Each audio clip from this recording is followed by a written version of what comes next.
अस्सलाम वालेकुम। नेक्स्ट और लास्ट टॉपिक स्टार्ट करेंगे इस चैप्टर का, पोलराइजेशन।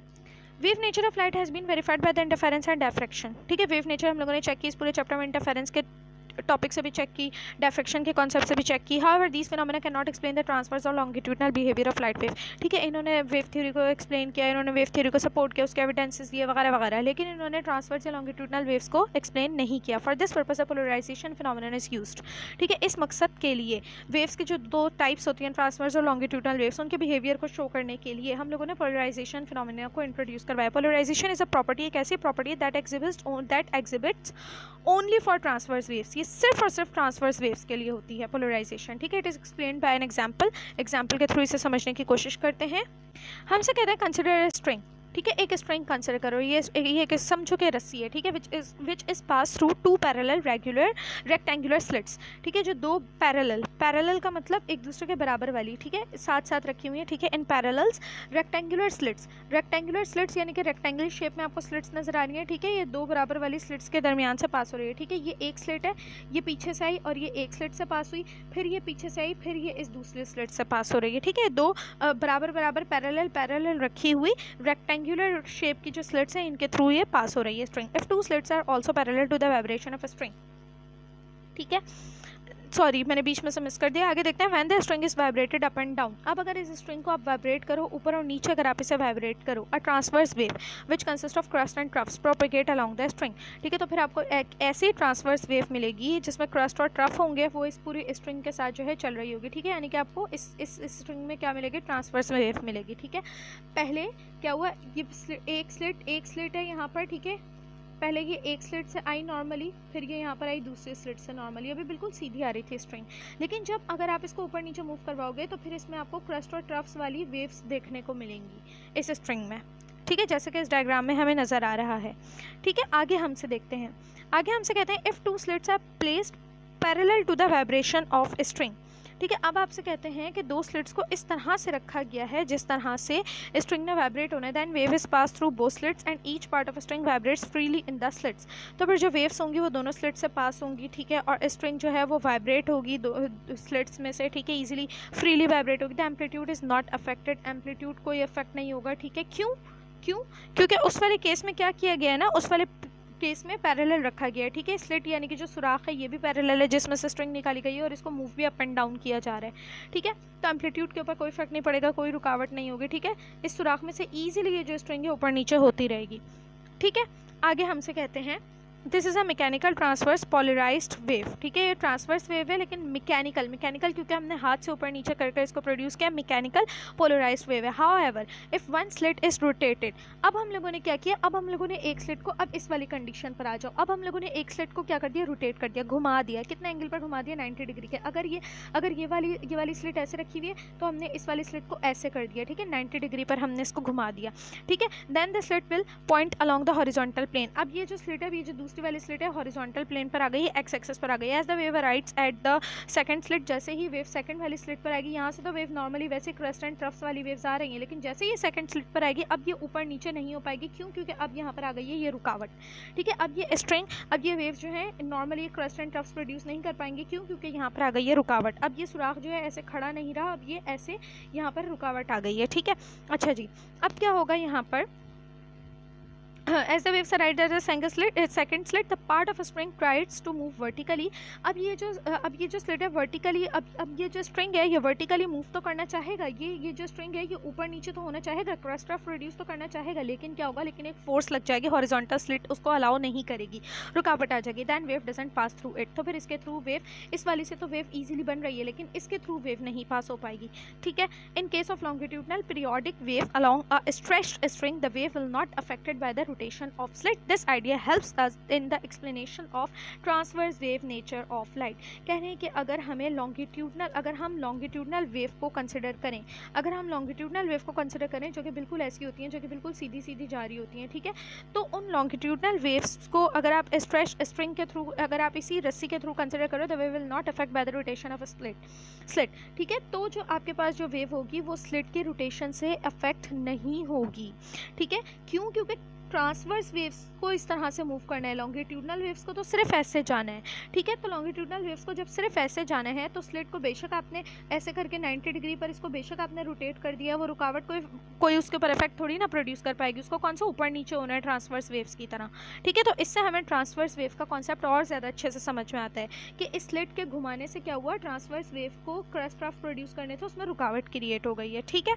आगे देखते हैं, आगे हमसे कहते हैं light waves are electromagnetic in nature, ठीक है। लाइट वेव्स इलेक्ट्रोमैग्नेटिक होती हैं। An electromagnetic wave consist of electric and magnetic field, यानी कि इसमें इलेक्ट्रिक फील्ड भी होती है और मैग्नेटिक फील्ड भी होती है, ठीक है। Which are vibrating at angle, जो किसी न किसी एंगल पर वाइब्रेट हो रही होती हैं to each other. The ordinary light is 3 dimensional, जो नॉर्मली लाइट होती है वो 3 डायमेंशनल होती है and its components are vibrating in all directions, और जो उसके हिस्से होते हैं एक्स वाई जेड, जो उसके कंपोनेंट्स होते हैं, जो उसके एक्सिस पर जो उसके कंपोनेंट्स होते हैं वो हर डायरेक्शन में वाइब्रेट हो रहे होते हैं, ठीक है। Therefore it is called unpolarised light, इसीलिए जो ऑर्डिनरी लाइट होती है क्या कहलाती है, अनपोलराइज्ड लाइट कहलाती है। However when the vibration of light is restricted only in one plane then such light is called polarised light, ठीक है। लेकिन अगर वाइब्रेशन को सिर्फ किसी भी एक प्लेन के ऊपर वो तमाम डायरेक्शंस में वाइब्रेट नहीं हो पा रही है, किसी भी एक प्लेन के ऊपर आपने उसे क्या कर दिया, रुकावट क्रिएट कर दी है, ठीक है, तो वो कहलाएगी पोलराइज्ड लाइट कहलाएगी या प्लेन पोलराइज्ड लाइट कहलाएगी। क्यों? क्योंकि वो सिर्फ और सिर्फ एक प्लेन के ऊपर मूव कर पा रही है और एक प्लेन के ऊपर उसे आपने रेस्ट्रिक्ट कर दिया है, तो ये कहलाएगी पोलराइज्ड लाइट, ठीक है। आगे इसको भी इसी लेक्चर में देख लेते हैं, production and detection of plane polarised light, किस तरह से इसे प्रोड्यूस किया जा रहा है, किस तरह से इसे डिटेक्ट किया जा रहा है प्लेन पोलराइज्ड लाइट को।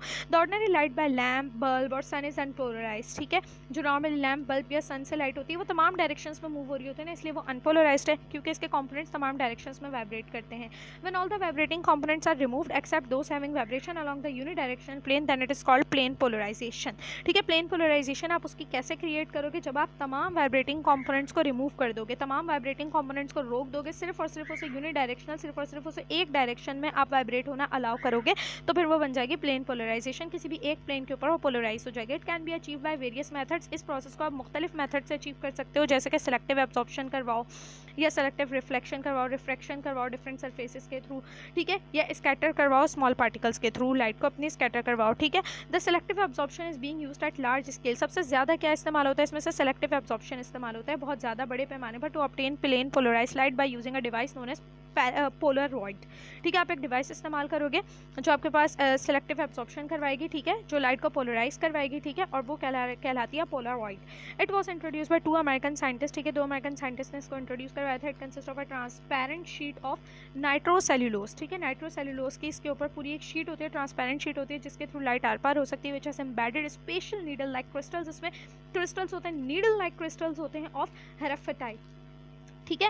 And it has transmission axis, ठीक है, और उसके ऊपर एक एक्सेस भी होता है कि स्पेसिफिक एक्सेस होता है, सिर्फ एक ही एक्सेस के ऊपर जिसके ऊपर से लाइट को आपने जो है वाइब्रेट होना अलाउ करना है, बाकी तमाम एक्सेस पर वाइब्रेशंस को आपने रोक देना है या रिमूव करवा देना है। दस द पोलरॉइड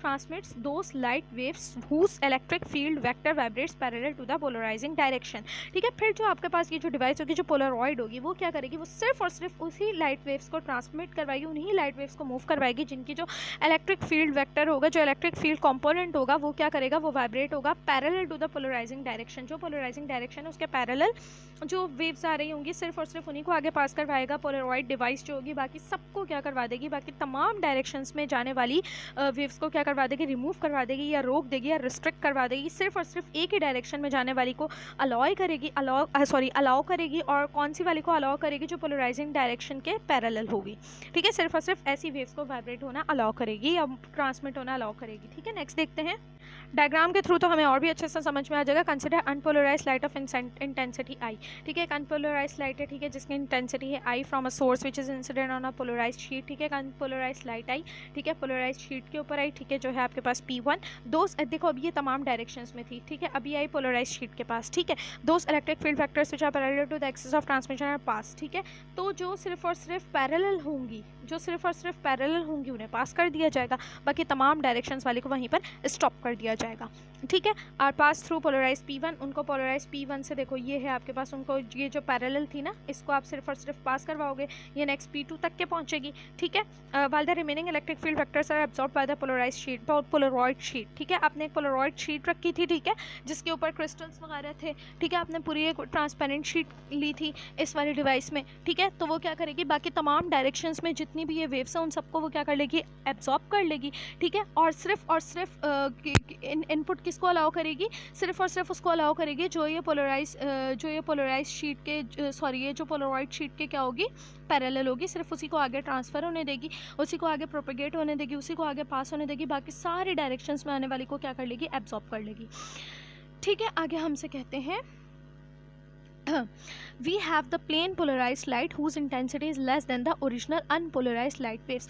और obviously जब बाकी की सारी लाइट वेव्स गायब कर दी गई हैं, ठीक है, तो अब जो हमारे पास प्लेन पोलराइज्ड लाइट होगी उसकी जो इंटेंसिटी होगी, उसकी जो शिद्दत होगी, वो ओरिजिनल जो अनपोलराइज्ड लाइट वेव्स आई थी उसके मुकाबले में कम होगी, क्योंकि ओरिजिनल वाली में इतनी ज़्यादा वेव्स थी, अब तो सिर्फ एक ही डायरेक्शन वाली बच गई है, तो ऑब्वियसली इसकी इंटेंसिटी क्या होगी, कम इंटेंस होगी। ठीक है, इसकी इंटेंसिटी कम होगी, कम जगमगारी होगी, आप इस तरह से भी इसे समझ सकते हैं। ठीक है, चलो आगे मूव करते हैं। आगे हमसे कहते हैं in order to confirm whether the light has been polarised to introduce another polaroid P2। अब अगर हमें कंफर्म करना है कि पोलराइज हो गई है या नहीं हो गई, तो फिर हम एक और पोलराइड लेकर आएंगे जो कि होगा P2, जो कि बिल्कुल P1 की तरह सेम होगा, लेकिन परपेंडिकुलर होगा डायरेक्शन में, दैट ऑफ P1। ठीक है, लेकिन P1 से क्या होगा, डायरेक्शन में वो परपेंडिकुलर होगा। ठीक है, कैसे होगा, कैसे 90 डिग्री के एंगल पर होगा। ठीक है, फिर इसको हम लोगों ने क्या कर दिया, रोटेट करवा दिया। It is being used as analyser. इस एनालाइजर के तौर पर काम करेंगे कि आया वाकई पोलराइज लाइट जो है वो पोलराइज हुई है या नहीं हुई है, चेक करने के लिए। Now when the transmission axis of P1 and P2 are parallel, जब ये ट्रांसमिशन एक्सिस जो है अगर आपके पास पैरेलल होंगे, then the intensity of polarised light from P1 and P2 is same.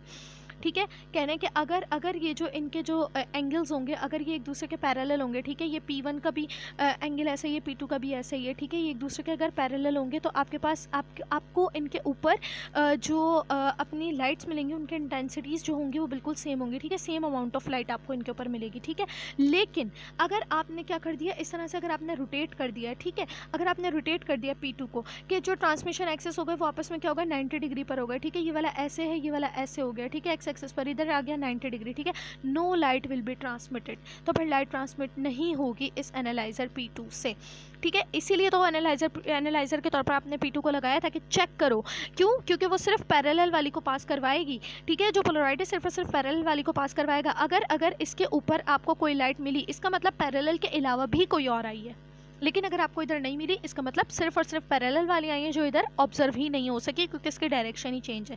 ठीक है, thus this result has confirmed that the light waves are transverse. ठीक है, इस रिजल्ट से कंफर्म होता है कि लाइट वेव्स ट्रांसवर्स है।